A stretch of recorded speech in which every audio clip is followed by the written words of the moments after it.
저희 첫 번째 라운드는 의심의 소녀라는 소설 속에서 황진사라는 할아버지가, 가희의 할아버지가 가희의 아버지 조국장을 피해서 표랑의 객이 되어 떠돌아다니고 있는데, 그런 황진사의 선택이 가희에게 보호인가 아니면 가희에게 또 다른 폭력인가 라는 논지로 저희가 라운딩을 하는데요. 저는 그 중에서 황진사의 선택은 가희에게 또 다른 폭력이다 라는 입장을 맡고 있습니다. 하시에나 표랑객인 가련한 가희에게는 춘향 여일이 돌아올는지, 불쌍한 어머니의 불쌍한 아해. 이런 문장이 있는데요. 이런 문장은 저는 가부장제도와 이런 일제강점기라는 이런 시대 상황 속에서 그녀가 자신의 어머니의 피를 물려받았기 때문에 가희도 그런 폭력과 억압에서 벗어날 수 없다는 말처럼 저는 해석을 했거든요. 가부장제가 사라지지 않는 한 가희는 결코 폭력과 억압에서 완전히 벗어나지 못했을 거다라는 것이 어쨌든 주제인 것 같아요. 일단은 작업 자체가 대본이 있는 게 아니고 배우들이 직접 그 주제를 선정하고 그리고 그 주제에 대한 본인의 논지를 본인이 작성을 해서 그거를 가지고 대사화하는 작업이었기 때문에 이제 말 자체가 다른 사람이 써준 말이 아니라 내 말 자체로 공연을 하는 거라서 일단은 그게 굉장히 저한테는 흥미로운 작업이었고요. 준비를 하는 과정에서 토론을 굉장히 라이브하게 연습을 했었어요. 어떤 정해진 대본이 없기 때문에 실제로 그 주제를 가지고 내 생각과 이 사람의 생각을 가지고 토론을 하는 식으로 연습을 해왔었는데 그러다 보니까 진짜 이건이라는 사람 본인의 충동이 이렇게 막 나오고 또 상대방의 충동이 나오고 그렇게 부딪히는 그 지점들이 되게 재밌었고 그리고 하나의 게임으로 생각을 해서 이 토론을 연습 진행을 했었는데 그러다 보니까 게임이다 보니까 또 이겨야 되잖아요. 그러다 보니까 이제 나의 그 나의 안에 숨어있던 그 꿈틀꿈틀거리는 승부욕이 막 이렇게 나올 때 그런 게 또 제 개인적으로는 좀 재밌었던 경험이었던 것 같습니다. 일단은 김명순이라는 분이 쓰신 작품을 다 저희가 같이 공유하면서 읽었고요.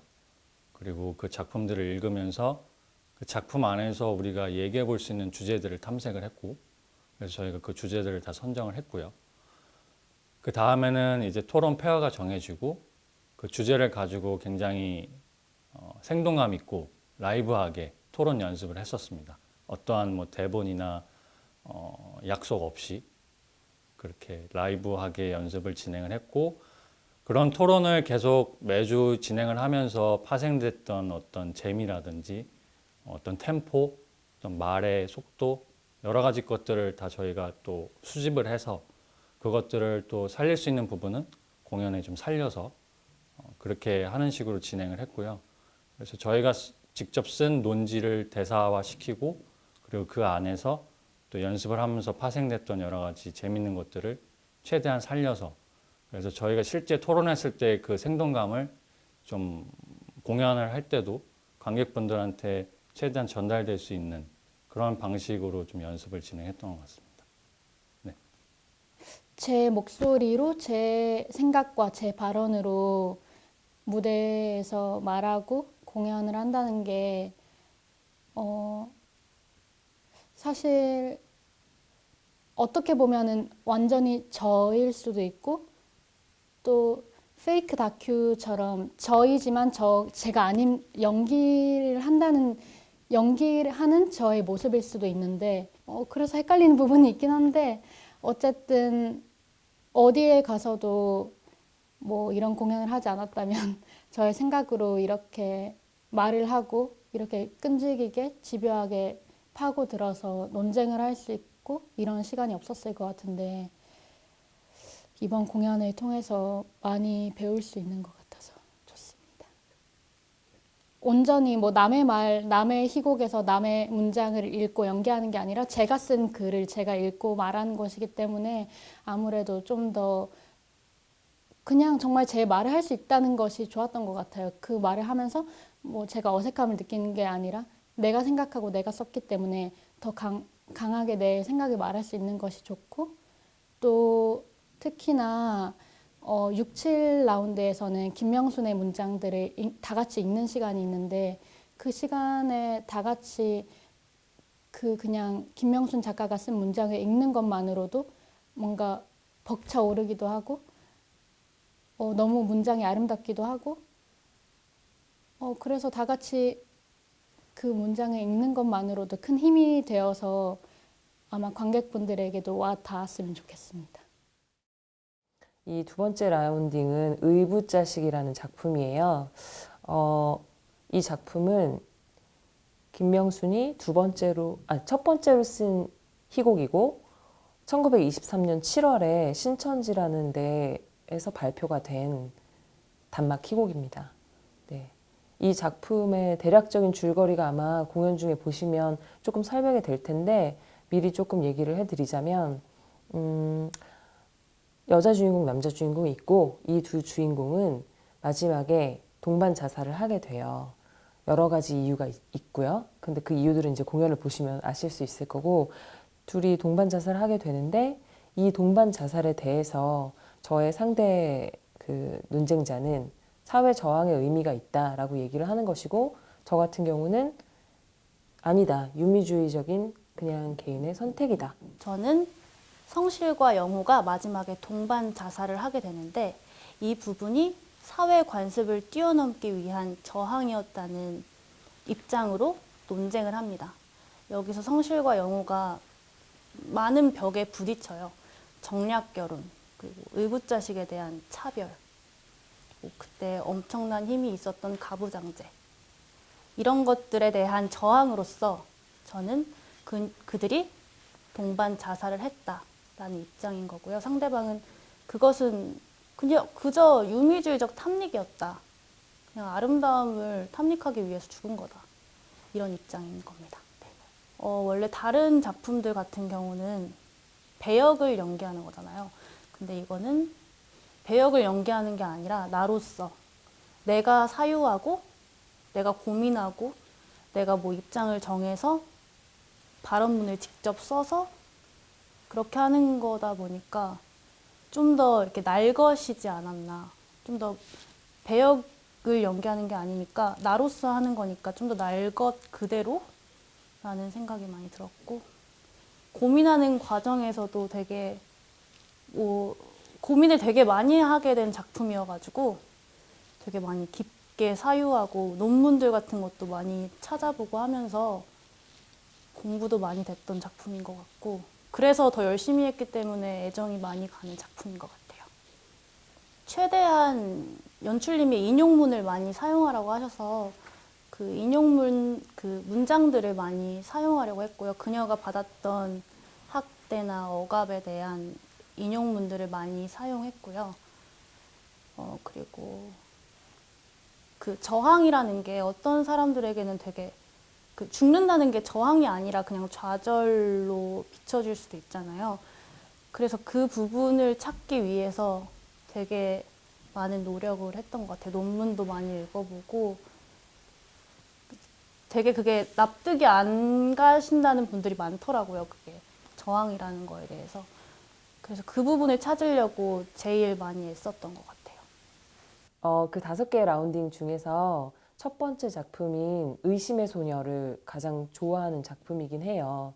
문체가 너무 아름답고, 근데 이 의붓자식도 제가 라운딩을 맡은 다음에 계속 꾸준하게 읽어보고 여러 번 읽어보니, 그냥 옛날 말들, 구어들로 막 이루어진 거라서 저희가 그냥 읽었을 때는 좀 감흥이 덜한데 계속 꾸준하게 읽다 보면 그 아름다움이 점점 이렇게 뭐라고 해야 되지? 어떤 그녀의 색채가 이렇게 스며들듯이 제 마음에 이렇게 오더라고요.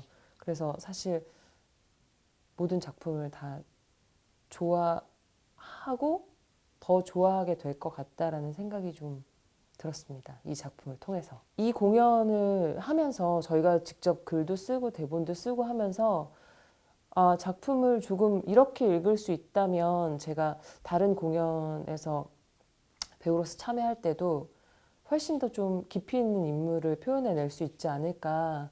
지금까지 너무 작품을 만들어내기 위해서 읽었구나라는 생각을 되게 많이 했어요. 이 작품 연습을 하면서.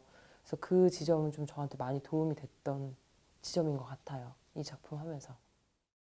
탄실이와 주영이는 1924년 조선일보에 연재됐었고 미완으로 남은 김명순 작가의 자전적 소설입니다. 네, 저희는 이제 논쟁 형식으로 이제 극이 진행이 되는데 이제 저희가 이제 잡은 논지는 이제 탄실이는 내부적 혁명가이다, 혁명가가 아니다, 인정할 수 없다의 그런 논지를 두고 이제 이야기를 하고 있거든요. 그러니까 그 당시 뭔가 남성 권력으로 돌아가는 그런 뭔가 억압과 차별이 난무했던 그런 시대에 탄실이가 이제 그 관습에 이제 순응하지 않고 그 저항하려 하는 그런 태도를 보이거든요. 그러한 태도들이 이제 내부적 혁명가로 보일 수 있냐 없냐의 이야기를 이제 두고 논쟁을 벌이고 있습니다.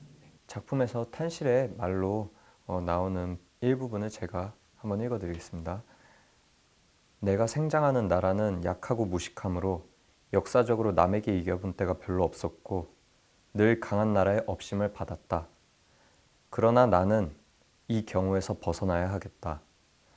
무엇보다도 듣기 싫은 첩이란 이름을 듣지 않을 정숙한 여자가 되어야 하겠다. 그러려면 나는 다른 집 처녀가 가지고 있는 정숙한 부인의 딸이란 팔자가 아니니 그 대신 공부만을 잘해서 그 결점을 감추지 않으면 안 되겠다. 네, 방금 말씀드린 부분처럼 탄실이와 주영이는 작가의 자전적인 요소들이 많이 반영되었던 작품이고요. 작가의 아명이 탄실이었어요. 그래서 본인의 아명을 쓴 등장인물을 주인공으로 놓고 그 주변 사람들과의 관계에서 오는 어떤 그 당시 조선시대의 가부장제와 처첩제도 그리고 어떤 여성으로서의 한계 그리고 그에 대한 저항 이런 어떤 주제들을 다루고 있는 작품입니다. 되게 머리가 많이 아팠던 그런 작업이었어요. 왜냐하면 이제 보통 이제 연습실에 들어가면은 몸부터 풀잖아요. 근데 저희는 항상 저희 배우들은 연습실에 오자마자 노트북을 먼저 켰어요. 그러니까 연습하는 과정에서 상대 배우의 얼굴보다는 텍스트를 더 많이 봤던 것 같아요. 논쟁 형식이다 보니까 각자의 배우들이 자신의 생각이 담긴 그런 대본을 작성을 해야 했거든요. 근데 뭔가 평소에 이제 생각이 많고 고민이 많은데도 이제 그것을 글로 표현하거나 이제 말로 하는 거에 좀 익숙하지 않았던 저한테는 좀 이 작업이 좀 어렵게 느껴졌었거든요. 그래서 솔직하게 내 생각을 말해야 되는데 그게 이제 쉽지 않다 보니까 매일매일 생각하고 적고 지우고를 반복했던 그런 과정이었던 것 같아요. 이제 작업을 하면서 어떤 화려한 언변으로 이제 사람을 설득시키는 것보다 이제 그 김명순 작가의 작품 속에 나오는 그런 문장 한마디를 내뱉는 것만으로도 말에 힘이 생기는 걸 느끼면서 이제 그 이후부터는 이제 그것에 초점을 두고 더 전달하려고 했던 것 같습니다. 맨 처음에 입장을 정할 때 파트너한테 어떤 걸 하시고 싶으시냐 뭐 이렇게 하면서 서로 이제 입장을 딱 정하고 나서는 사실은 그 입장에 따라가게 되니까 그러다 보면 자연스럽게 제 어떤 사고나 어떤 방향성이 제가 맡고 있는 쪽에 조금 따라가게 되더라고요. 네. 그래서 그런 부분들이 재밌었어요. 제가 만약에 상대방의 입장을 했으면은 또 굉장히 다른 어떤 사고들을 했을 것 같은데, 네.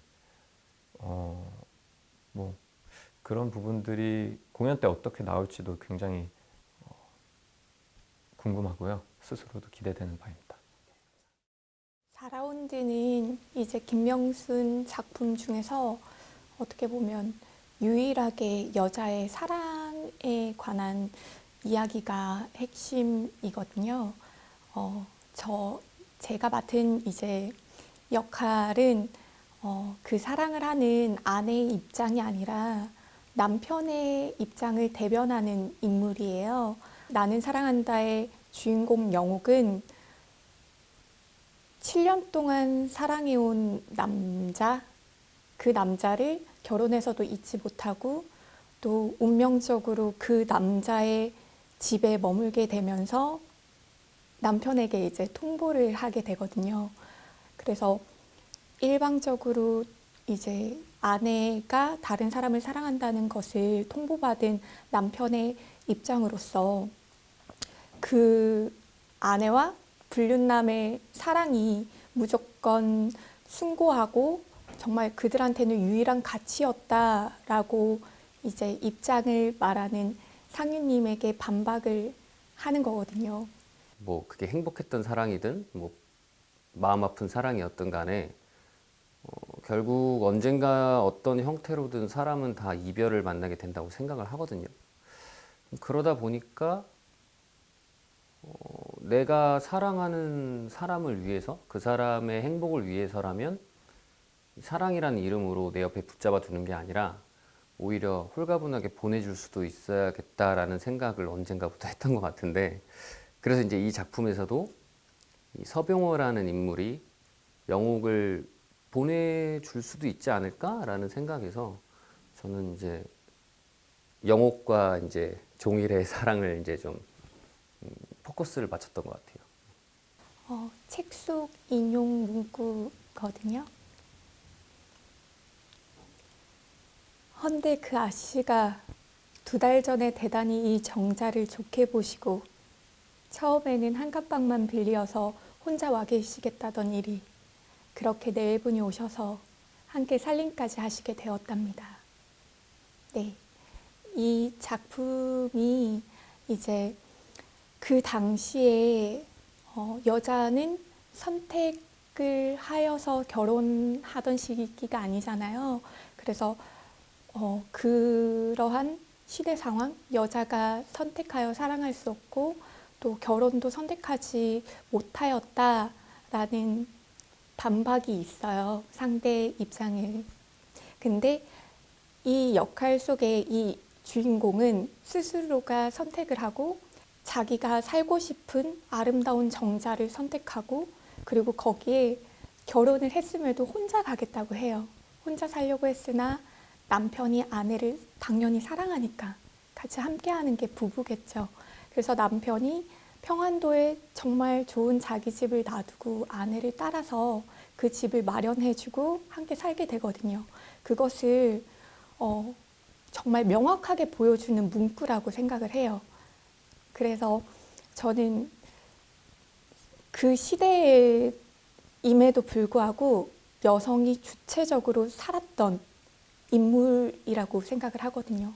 그렇기 때문에 더더욱 자신이 한 선택에 대한 책임을 져야 된다라는 제 입장이 어떻게 보면 확고할 수 있는 문장이 아닌가 생각이 듭니다.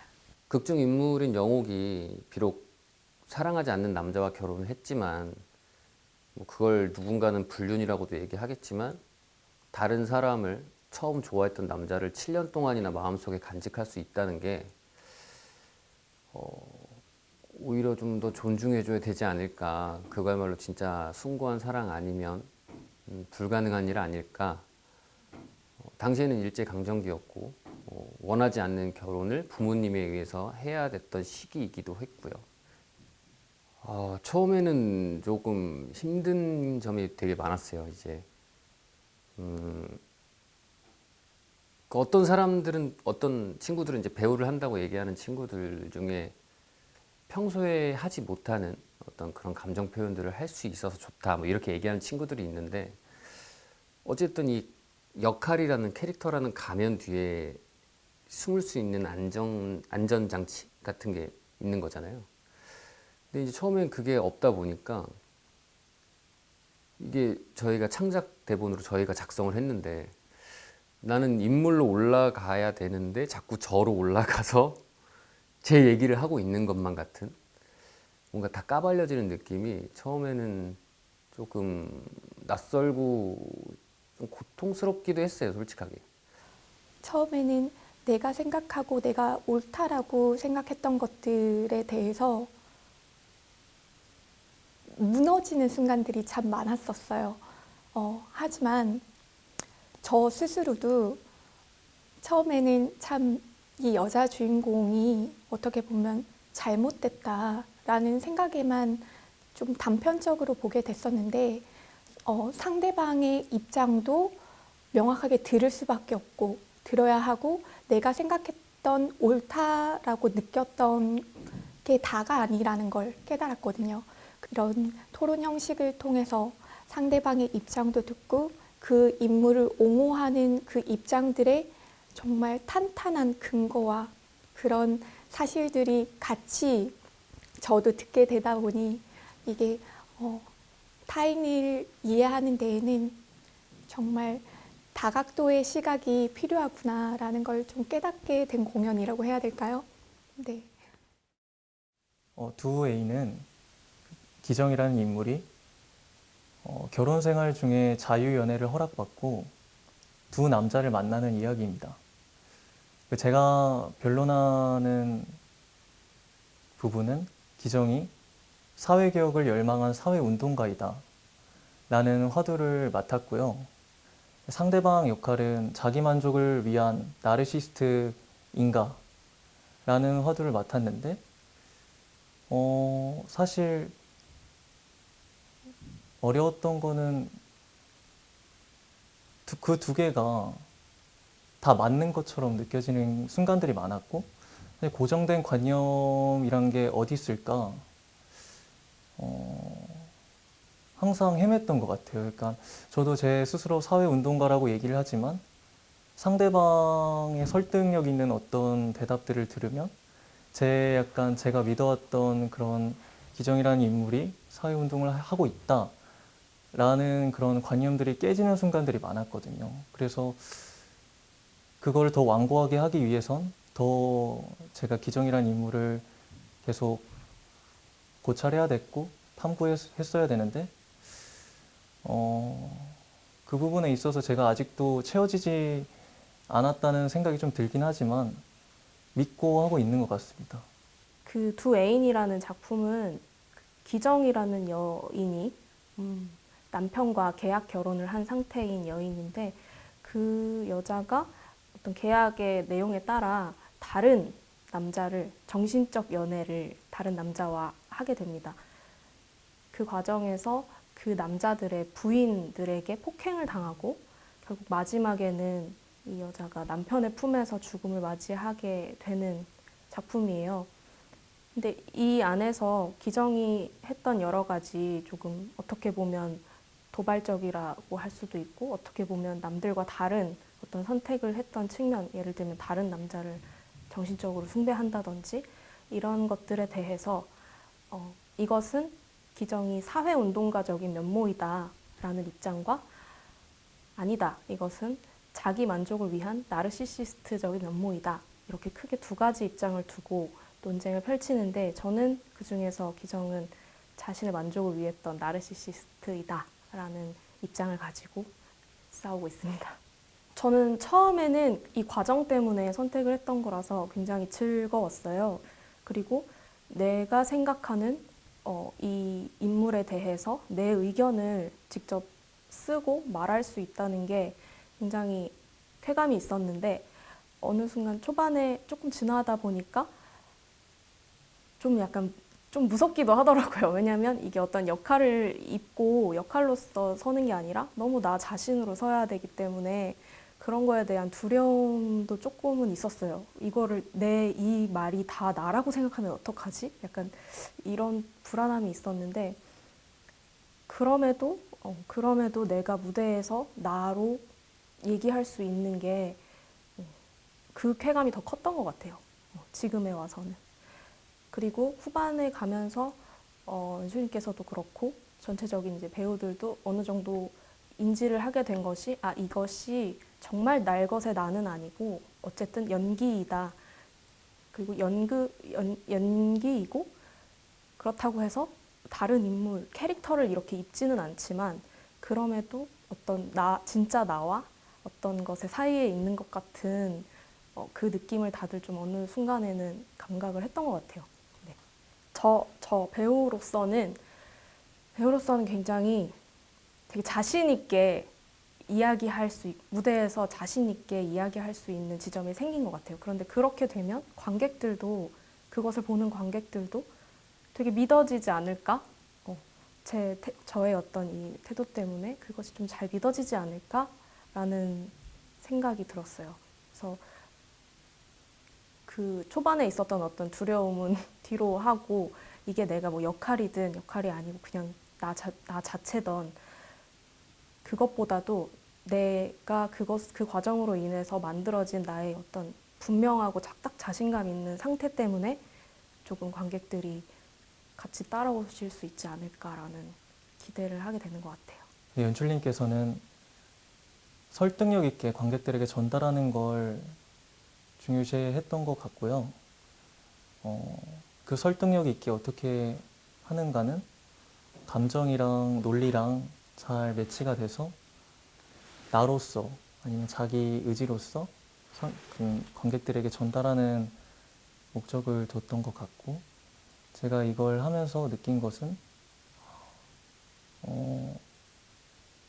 텍스트를 이해하고 있느냐가 중요했던 것 같아요.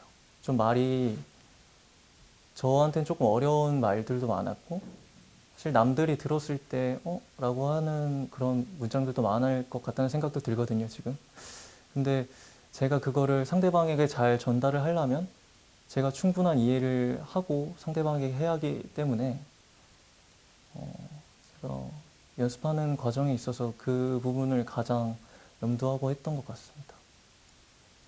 사실 이것도 맞고 저것도 맞는데 내가 이 하나의 입장만을 가지고 이 인물을 이렇다고 주장할 수 있을까? 이 부분이 하는 과정에서 굉장히 많이 어려웠어요. 그럼에도 제가 어느 순간에는 제가 그 인물을 그렇게 보기 시작하니까 그런 것들만 이 작품에서 눈에 들어오더라고요. 심지어 다른 작품에서도 그런 면모만 눈에 들어오더라고요. 근데 이 과정 자체가 약간 연출님이 의도하신 게 아닐까 하는, 예를 들어 내가 보고자 하는 대로 봐질 수 있다, 인물이. 그런 발견도 좀 있었던 것 같아요. 그래서 어떤 순간에는 저는 막 믿으려고 했고, 이런 인물이야 라고 믿으려고 굉장히 노력을 했더니 모든 인물이 다 그렇게 보이기 시작하더라고요. 그래서 이게 참 입장이라는 게 되게 바뀌기도 어렵다라는 생각도 좀 했었고, 또 오히려 한편으로 되게 무서운 걸 수도 있겠다 이런 생각도 좀 들었었어요. 안녕하세요. 연극원 레파토리 에일라운즈 김명순에 관한 고찰 연출 맡은 김민정입니다. 사실 작년 가을쯤에 학교에서 레파토리 제안을 받았고 근대의 곡 중에 작품을 선정했으면 좋겠다고 말씀 주셨어요. 그래서 근대의 곡을 들여다보면 사실 저희한테 뭐 토월해, 극예술 연구회, 뭐 병자삼인 이 정도만 이렇게 흔적만 남아 있어서 저도 이제 근대의 곡을, 한국 근대의 곡을 들여다보기 시작했죠. 뭐가 있었지? 근데 왜 흥미로웠나? 들여다보다가 작가 김명순이라는 이름이 그냥 확 발견된 거예요. 근데 그 안에 너무나 많은 것들이 있는 거죠. 그러니까 모든 사회의 모든 것들이 마치 그 작가에게 압축돼서 투영된 것 같은. 그래서 그 작품 중에 저희는 5작품을 선택했어요. 그러니까 뭐 희곡 2편, 단편 소설 3편, 그 중에 이제 두애인, 의붓자식, 나는 사랑한다, 의심의 소녀, 그리고 탄시리와 주영이, 이 5작품을 가지고 전체 프로덕션 멤버들하고 그냥 탐색하고 질문 던지는 그런 레파토리입니다. 처음에 이제 김명순 작가에 대한 작품들을 다 읽고 고민이 되는 거죠. 그럼 이 이야기를 어떻게 21세기에 말하는 게 맞는 거지? 사실 이 공연은 저한테도 그냥 질문 그 자체예요. 우리는 질문하고 그 과정으로 가면 안 되나? 그러면 진짜 이상할까? 그래서 이 형식이 나온 거예요. 사실 이 형식은 5작품에서 배우들하고 해석 없이 그냥 읽었어요, 작품을. 아무 해석 그냥 드라이하게 읽었어요. 감정도 넣지 말고 천천히. 그리고 떠오르는 각각의 멤버들이 떠오르는 화두, 단어들이죠. 그리고 떠오르는 자기 생각, 자기 질문 이걸 가지고 매 연습 때 나와서 그냥 이야기하는 거였어요. 근데 중요한 건 김명순의 문장을 인용해서 그러니까 내가 혼자 나의 해석으로 쭉 주장하는 게 아니고 나의 주장이 왜 그러해야만 했는지 그러다 보니까 당연히 이제 공연의 형식 안에서는 발언하는 배우와 그리고 그 배우를 통해서 투영되는 김명순의 문장들, 김명순의 인물들이죠. 그 역할들이 계속 넘나들어요. 8개의 라운드라는 이름으로 2명씩 나와서 5작품에 대해서 끊임없이 상반된 의견을 가지고 논쟁을 하고 나머지 3개의 라운드 중에 2개는 그 시대에 대한 이야기들을 좀 해요. 그러니까 앞에 있는 5개의 라운드는 현대에 사는 우리들이 생각하는 5작품의 화두들. 나머지 2개는 그 당시의 사람들이 작가 김명순에게 했던 테러에 가까운 공격들, 발언들. 이건 공연을 보시면 더 정확하게 아실 거예요. 되게 잔인한 일이고 되게 혐오에 가득한 언어들이죠. 그리고 이제 마지막 8라운드는 사실은 공연에 나오는데 저희가 하는 것이 아니에요. 그러니까 관객들에게 열려있는 질문을 던지고 마지막도 저희는 질문으로 끝나요. 이 공연이 무엇일까? 우리는 타인을 이해할 수 있을까? 혐오라는 건 어디에서 출발하는 거지? 혹은 우리의 말은 정말 우리의 생각을 담고 있을까? 우리의 말은 우리를 변화시킬까? 그런 질문들이 쭉 나와요. 사실 이 공연은 질문이 다고 전 멤버들이 글을 읽고 나의 글을 쓰고 나의 글을 말하는 거 이게 그냥 전부입니다. 제가 바라는 건 이 프로덕션에 있는 모든 멤버들이 독립적이면서 자신이 결정하는 모든 결정권을 가진 사람들로 인식했으면 좋겠고 정말 프로덕션에서 내가 결정하는 사람이었구나. 그걸 느낄 수 있으면 좋을 것 같아요. 사실 그래서 연출의 형식은 늘 맨 앞이 아니라 매 연습마다 맨 뒤에 있었어요. 김명순의 작품이 맨 앞에 있고 그 가운데 배우들이 있고 배우들이 그것에 대해서 스스로의 입장을 세우고 저는 맨 뒤에서 그 입장을 그냥 듣는 거예요. 듣고 또 질문하고 또 그럼 어떤 반응을 저한테 주면 전 또 질문하고 그러는 과정 속에 저희가 해야 될 모든 공연의 대사들이 결정됐거든요. 그래서 전 배우들이 공연이 끝나고 느꼈으면 좋겠는 거, 가져갔으면 좋겠는 거 우리는 존엄한 사람이구나. 우리는 결정권을 가진 하나의 인간이구나. 그건 늘 변함없구나.